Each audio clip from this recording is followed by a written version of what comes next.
Hi everybody, welcome to the 50-somethings. We're living life to the fullest and practicing for retirement. Fort Lauderdale Boat Show 2022. And this year it's held right on the Intercoastal, same place it was last year. And we came up on Wednesday, preview day, the 26th. Hopefully the crowds won't be as bad and we can get on the boats and get a little bit more accurate reviews of them. We're thinking today that we're just going to walk through the boat show, get an overall video for that, and then we thought we would have some individual boats that we will actually make some smaller videos for, a little more detailed walkthrough. And right now we're just walking down the sidewalk here on the beachfront park here. Like I said, the boat show itself is the largest in-water boat show possibly in the world. 7 different venues, or? Yep, 7 different venues this year. Yeah, so we never make it past this one because No, it's really big. It is really big, and this year we're going to live up to our little credo, living life to the fullest and practicing for retirement. We're actually doing the boat show today, Wednesday, 26th. Then we're going to drive down to Marathon to the Keys and get up tomorrow morning and go do some scuba diving. Because if you've watched those videos up there, you know that we got certified as scuba diving this year. That was one of our goals, I guess you'd call it that, or adventures. So for now, that's it from Lo and Bo of the 50-somethings. Bye guys.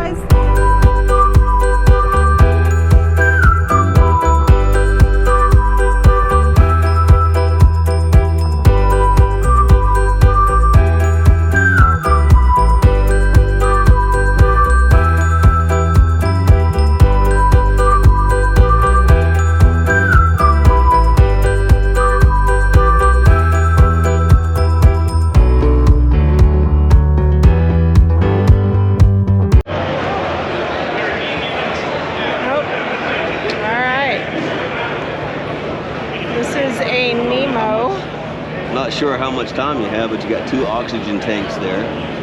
Yeah. Plumbed into the cabin. This is for anyone. Awesome. Wow. If anybody wants their own submarine. A couple people climbed in. Oh yeah. It's a tight fit. Yeah, it is.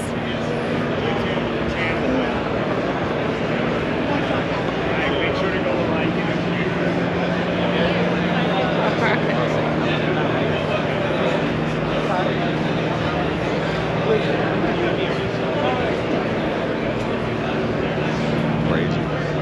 Yeah.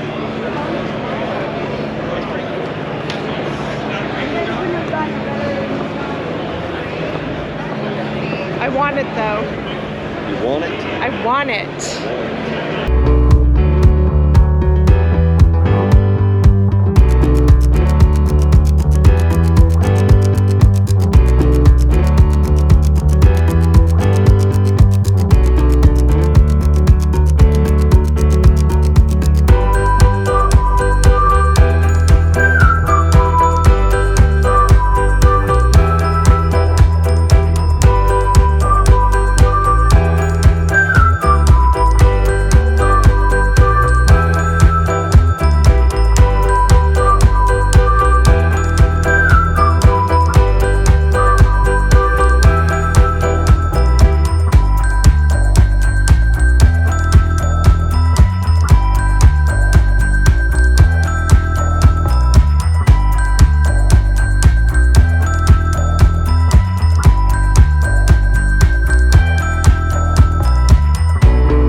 I see you. You got a blue shirt. You got a blue shirt. That's a unique little boat. Definitely got some color coordination. D'Antonio Yacht, D28 Explorer. Length 28, beam 910, depth 17. 111 gallons. Little Kind of cool though, right? Seating area, aft sleeping pad or lounging pad, and the motors or the engines are covered. And it even has built-in head. Kind of cool. And here we have a Purdue GT350 pilot house style.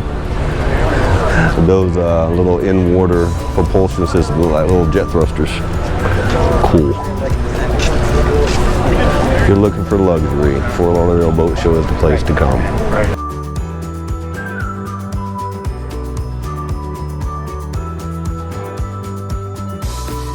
600 V12s on it. It is luxury upside and down, one side and down the other. It's kind of a pilot house slash very large center console. So it's definitely got the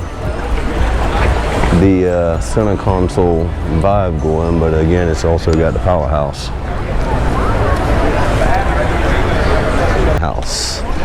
Point, Florida. Look at all that wood. Oh my God, look at that thing. The what? I'm not gonna fall over, honey. I'm gonna fall in.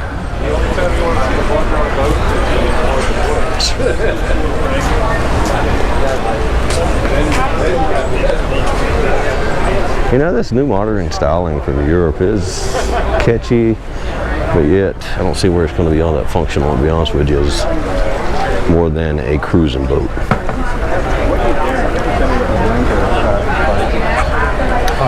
We have the Norhaven 60. Now that is a boat built to go offshore.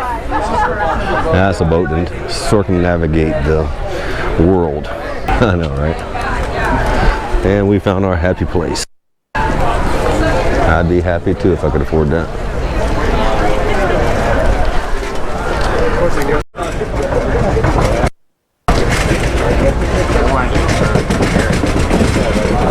We're standing here at Beneteau looking at the Grand Trawler 62 and walking past a trawler, Swift Trawler 48. They are not allowing anyone on these particular boats without an appointment. Can't say I blame them.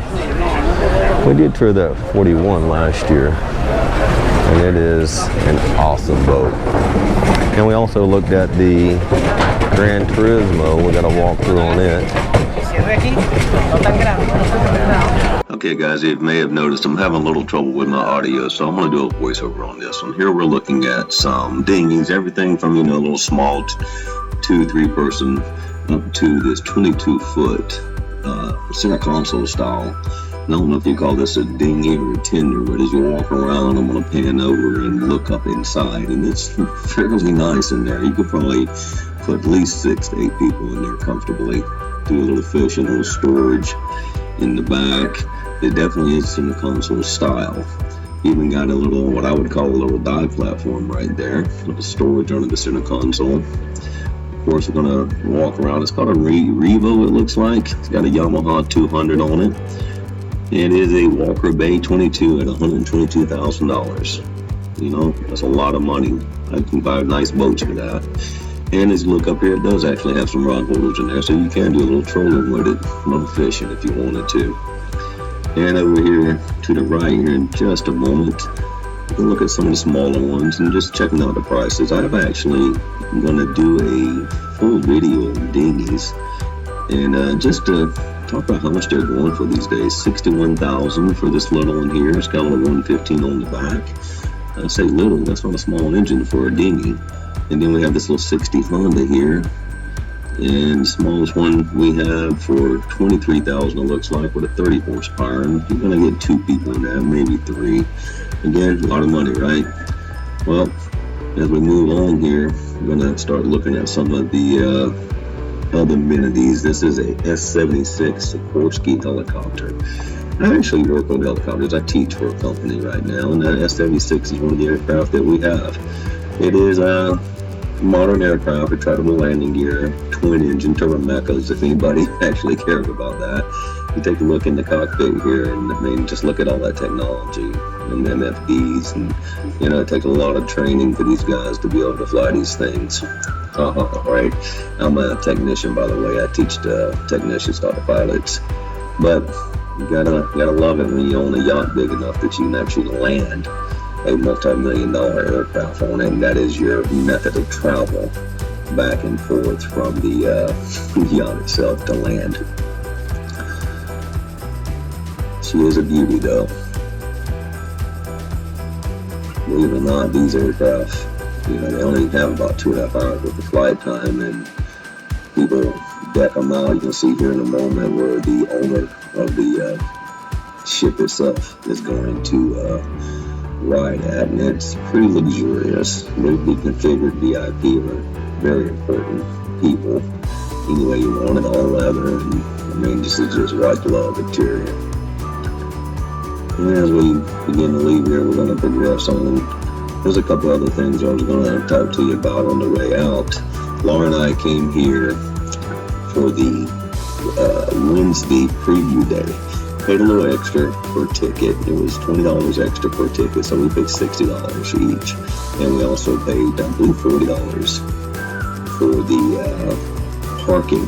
On this parking lot we're in right now, this is adjacent of the beach, right in front of the main entrance to the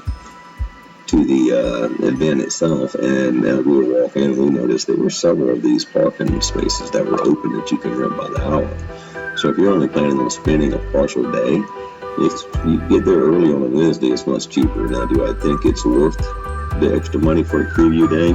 Well, for me, I thought it was going to be worth it because we were going to you know, be able to go in and maybe get on more boats, not have as many people around, because when you're filming, it can be a little intrusive. However, that didn't work out for us. And this here is a little bit of old. This is an old Bronco. My wife loves them. And then here in a moment, we can see a little bit of new. Like and subscribe, and I hope you enjoyed the video. This is Liveaboards signing off. Thank you.